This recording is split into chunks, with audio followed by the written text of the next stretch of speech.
So, Mr. Thompson, if you're out there, if we got you, I kind of seeded some automation stories in there, and um, we saw some really great step throughs from both Naomi and Justin. Kyle, you got for us enhancing ServiceNow with Copilot Studio. So now we're going from first party apps and going with the Dynamics 365 approach with the solutions that we have, and we're going to spotlight a little bit of our low code territory here. So Kyle, if you could maybe give a quick intro about yourself, what you do, and maybe set the stage a little bit for what we're about to see.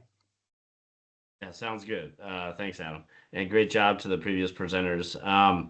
So I'm a technical specialist focused on Power Platform, our low code solution, and I live out in Massachusetts, and that's a small snippet about me.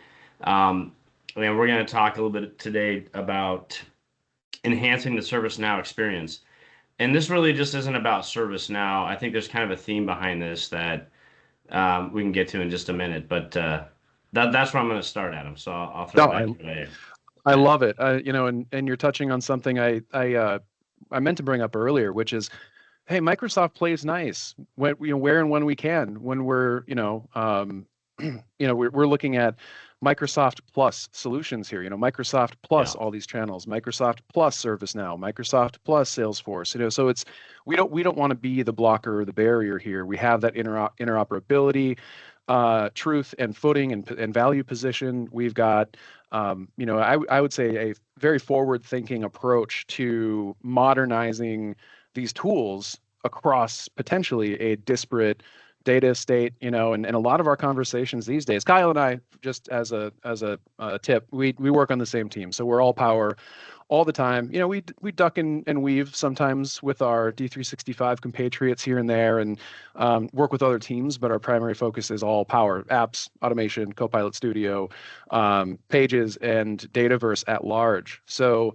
that theme of better together, or let's not be the blockers ourselves, is huge. And ServiceNow comes up all the time. So, we're seeing customer challenge here on the screen, Kyle. Like, what are those conversations, that you have that really tee this up, and we start to look at using something like Studio, like Copilot Studio, to make these experiences better and get to value quicker? Like, how does it usually come up? Yeah, and the reason why I'm kind of starting off with ServiceNow is because the conversation with IT and ServiceNow comes up quite often, where they want to build or enhance some of their line of business solutions like ServiceNow, right? So they want to maybe automate certain processes, create a better internal employee experience, for example, when employees need to, create tickets or check ticket statuses or search knowledge bases, and so forth. So they're looking to basically build a better first line of defense for the internal IT organization, and Copilot Studio is a great way to get started with that. So very cool, very cool. So we've got what we're taking a look at here: influx of questions, tickets, and incidents are being created. So almost like we saw before, where, hey, if we've got a patient 360, we've got tons of data. We have things that are flowing in, especially if you think about enterprise investment or enterprise scale solutions that can be across multiple departments, multiple personas, and all feeding into the same place. So, using something, I think we'll probably take a look here in a second, but using something like Copilot Studio to help out, and the other question I wanted to throw your way before we dig in is, like, what's the benefit there? Like, what's the why? What's the reason of using something like the Power Platform with low code tools here, in particular Copilot Studio, but the platform at large across the enterprise? Like, what is that benefit of going across the enterprise like that? Yeah, I mean, there's a lot of benefits. I think one that comes to mind that recently I've been talking to a lot of customers about, and is there another slide after this? Maybe that's a good time to bring this up. Yeah, definitely. You bet. Yeah, so if you look at, I mean, every time I talk to a customer, they are always talking about their line of business systems. Now, Right. And it spans across ServiceNow, Oracle, Workday, Salesforce, and so forth. And One of the issues they have is creating a unified interface. Now, I know we're talking about Copilot Studio here, chatbots and, conversational AI and ServiceNow, but a lot of our customers are starting with things like ServiceNow. Like I want to build a bot around that experience, and they're adding additional knowledge sources or functionality to that single bot that spans different systems. So, I may be in ServiceNow, okay, so the benefit. So that's kind of a benefit, right? I'm creating a unified interface. But what I'm also doing is I'm creating what I think I'm calling correctly is economies of scale here. So let's imagine in that diagram here, you have all those line of business systems. And you have all these experts that work on those systems, and maybe you don't. Maybe you don't have developers for your ServiceNow system or your Salesforce system or whatever it may be, right? So what you can do is say, okay, I'm going to create a team of people that are working. It could be admins, IT, pro code developers. Doesn't have to be, but it could be IT admins. I already said that, and business users and so forth. Okay. So now let's say, okay, let's create a center of excellence. Let's bring these people together and let's start to leverage in kind of like a center of excellence. Let's bring them together and let's leverage Power Platform and our expertise and build additional expertise on Power Platform, for example, or just we'll call it the Microsoft Cloud. And now let's look and see how we can do rapid innovation on those systems, right? So we bring people together in that low code environment and we're able to extend the functionality of those systems, create unified experiences, and allow people to focus on what they do best on a daily basis. And I'll give you one example, and I'm going to stop talking about this slide, but there's one example I want to talk about. I love talking about Ecolab. Ecolab is one of our customers, and they and they realized that their sales and service teams were spending 70% of their time doing administrative tasks. Okay. And you can look at this across any job function. It could be nursing, really any clinical position, maybe even any position in an organization. And they wanted to look at all the interfaces those sales and service reps used on a daily basis, and there was quite a few. I think in the first phase of the app, I think they consolidated 7 different systems into one interface so that they can take care of administrative tasks from within one UI. That's awesome. So that's a huge benefit. I mean, really, do you want people spending 70% of their time doing menial tasks or administrative tasks, or do you want people out there doing what they do best and love to do best, which is maybe helping patients or selling or servicing customers or whether they're internal or external? Yep. Stop scene. I'm gonna pause there for just a minute. Well, and you bring up a great point. That's actually one of our biggest. We call them at Microsoft our patterns of value. We've got time to value. We've got why the business appreciates a low code platform and why IT or the technical leaders might appreciate something like the Power Platform.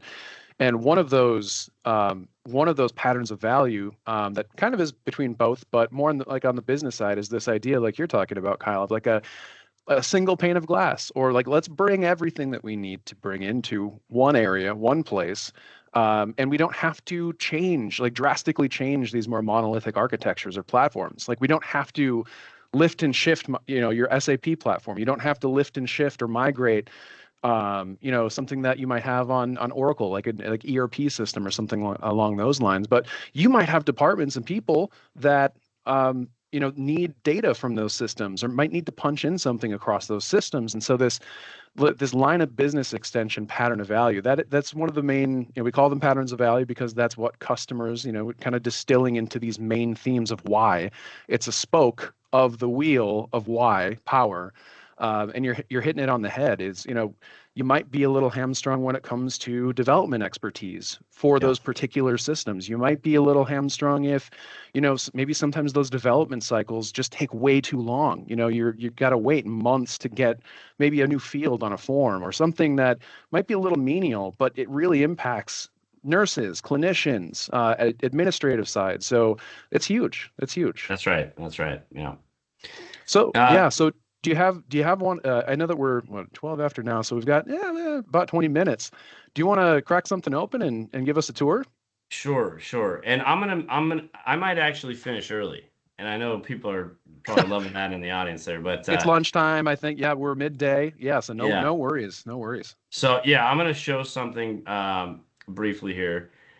And what I'm just gonna set the stage a little bit. So, Copilot Studio is really a way for you to customize and extend, some of the other Copilots that were shown earlier by Justin and Naomi. Okay. So I'm sitting in the Copilot, we'll call it the editor, the developer environment, the low code environment, and I'm in kind of a test your Copilot area. And what I want to do is just show you a couple things. The first is that we can provide an authenticated experience. And what I mean by that is that the majority of our customers that are using these internally, these Copilot Studio bots internally, they are wanting to authenticate or have that user authenticate against maybe it's the Microsoft Entra ID. It could be a third-party identity provider and so forth. And what that does is two things. One, it secures the bot, right? So no one can just come on in and use this. The other thing it does is it allows me to get information from a user's profile, and I can actually leverage that in the bot. Okay, so maybe it's office location, job title, whatever it may be that lives inside of there, maybe their email address, and so on. The second thing is that I can leverage that information. Well, in conjunction with that, I can leverage that information with other knowledge sources. Okay, so for example, I'm logged in here. I've already authenticated, and in this scenario, I'm John. This is an internal use case, and I'm going to turn my conversation map on here, and I'm actually going to refresh the bot. I want to see if it'll show. There we go.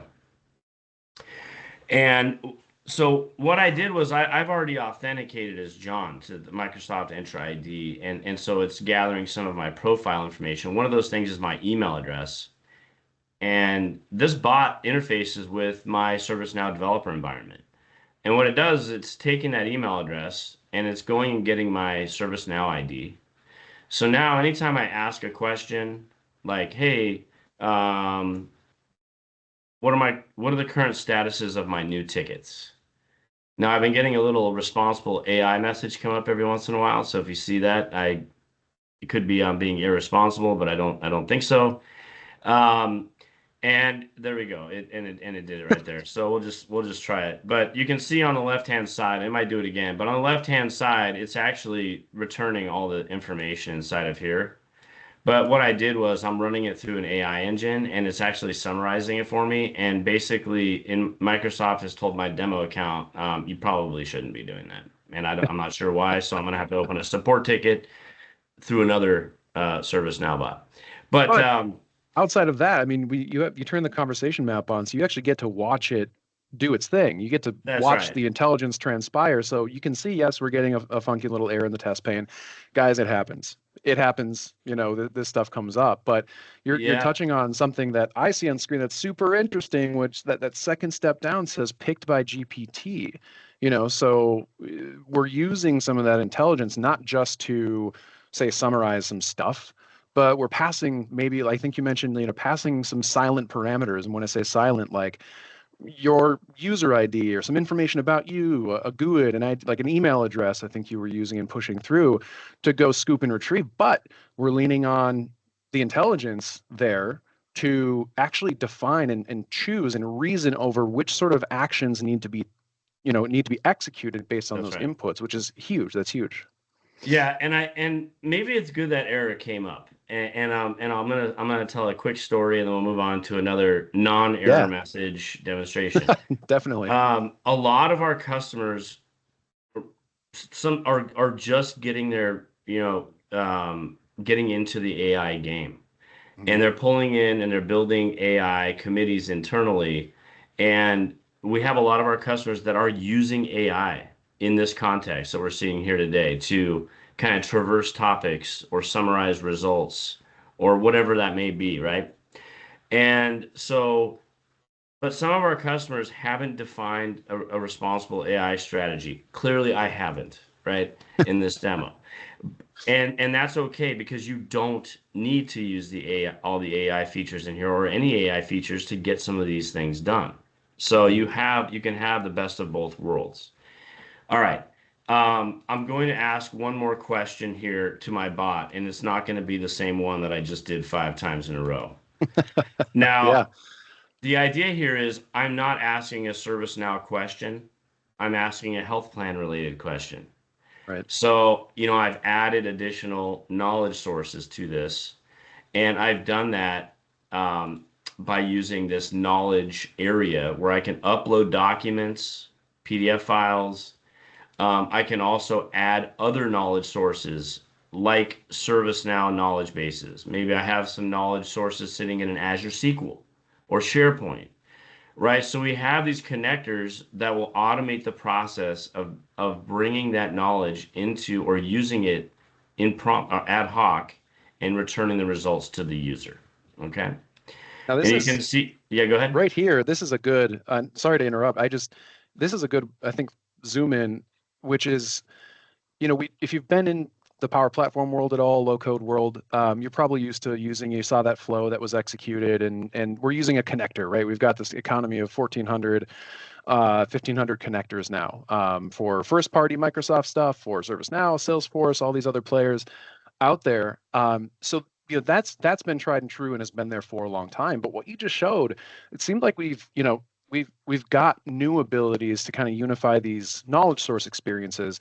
Those were graph connectors, weren't they, on screen just a second ago? You have, yeah, yeah. So the same graph connectors are some of the capabilities that I believe Naomi was showing and Justin Yep. are exposed in here as well, right? So, you set it up once, you can use it in a lot of different places depending on the scenario, whether it's for the service, the customer service component, or whether it's for an internal employee bot like this. Awesome.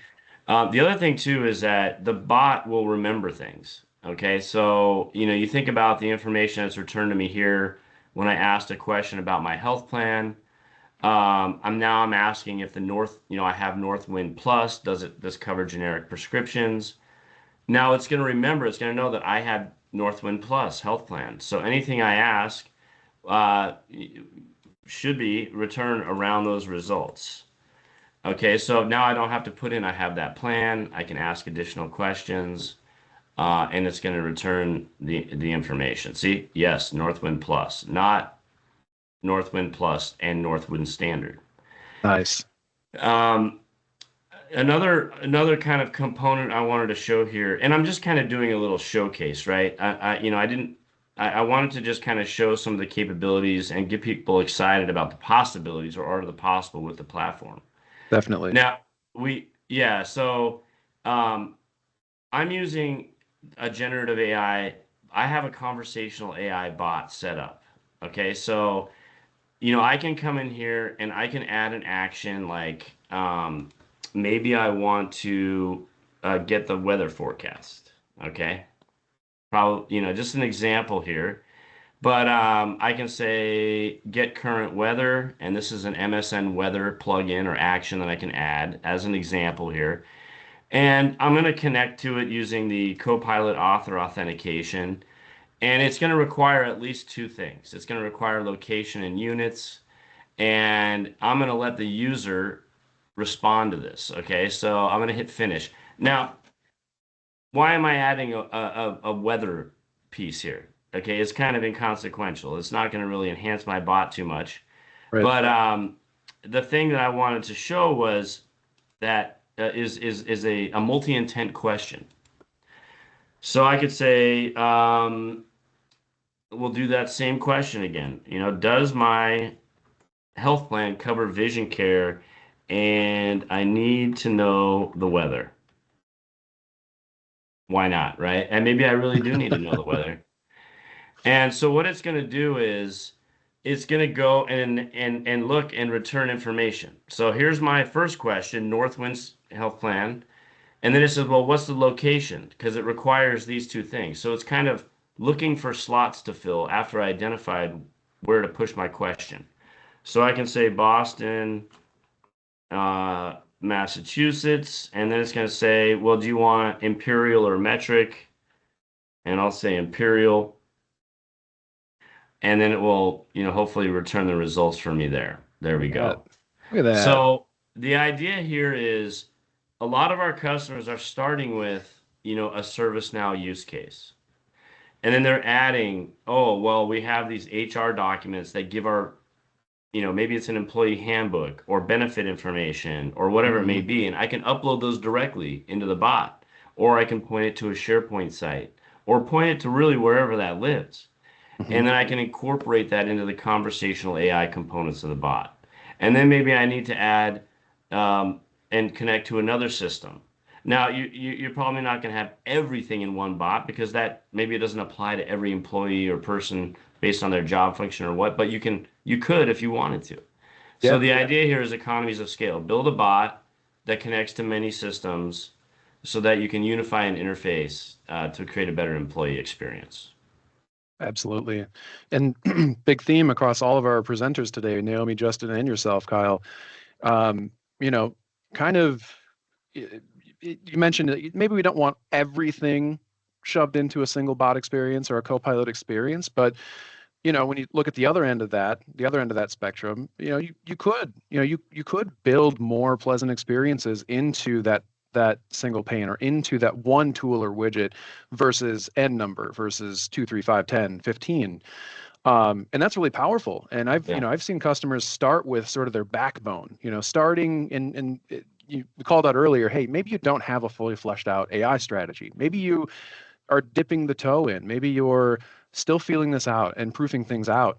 We've had customers find a lot of success in building that version one, that V1 Copilot that kind of acts like their spine. Like it kind of acts as the central conversational AI experience. And then you can build more into that, like you did live, and how easy was that? Obviously, that was a ready to go uh, plugin that you got the really nice wizard and configuration experience going through that.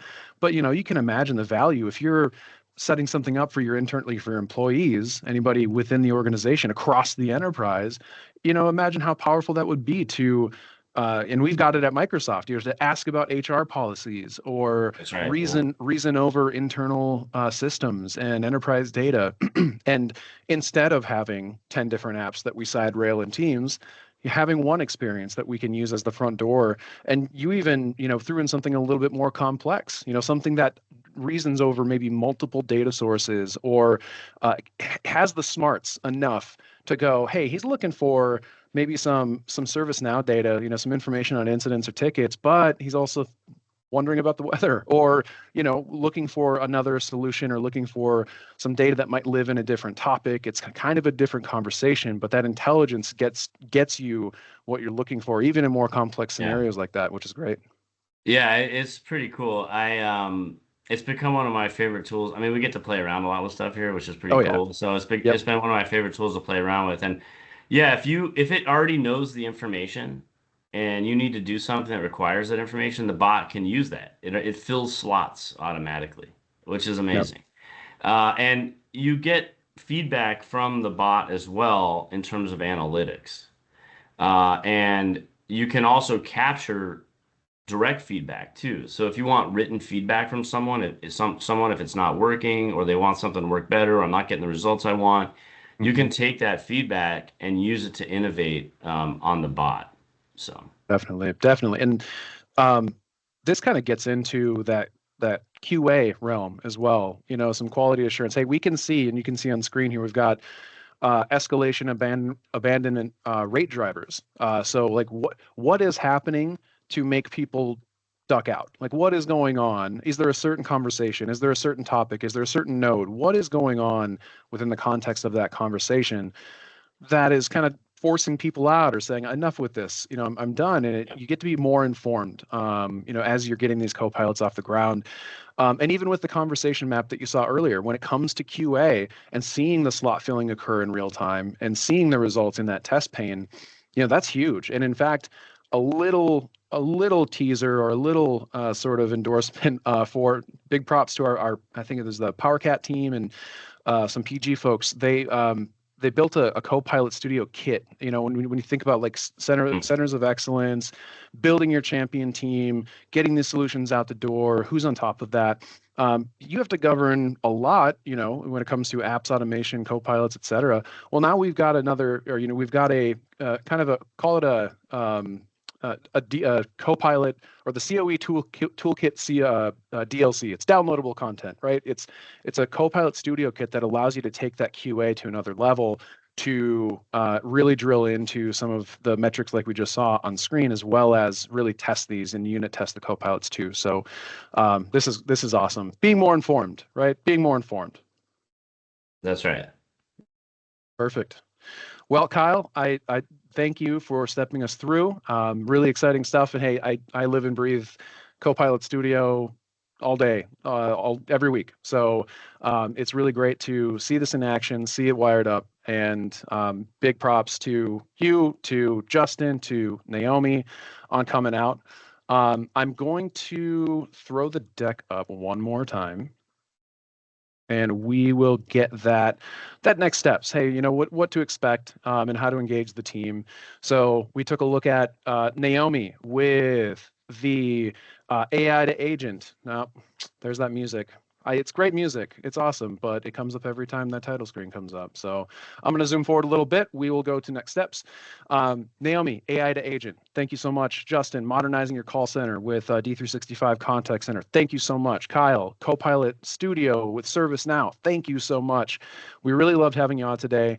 In terms of what to expect next, hey, this is more of a kind of a casual webinar. We want to do more of these. We want to just be the geeks we are and come together and see these solutions, get that day in the life feel and have an organic conversation about how these things can benefit you, can benefit your patients, your members, your customers, your vendors, partners, et cetera, can benefit your leadership, can benefit your enterprise, your organization, to drive these more informed, intelligent, and productive experiences across all of the biz apps here. So, we can set some time up. Again, we've got Joey's contact information up on the screen. He couldn't make it out with us today, but yeah, we want you to keep coming out. So spread the word. If you want more Biz Apps Bites, maybe you've got some ideas. We definitely want to engage. But if you're looking to see this a little bit more intimately, if we want an SME like Kyle, Justin, or Naomi to come in and take a look and maybe map some requirements and needs for your organizations or projects you're working on, let us know. Engage. But with that, look at that, 1:29 p.m. Central Time. Looks like we made it, Barry Manilow. So thank you to our presenters. Thank you to Kristen and Grayson, our managers, for leaning in and helping out and getting some scaffolding in place for the structure of the bites today. We'll have more, so keep your eyes peeled. We'd love to have you out. Thank you so much for spending some time with us today.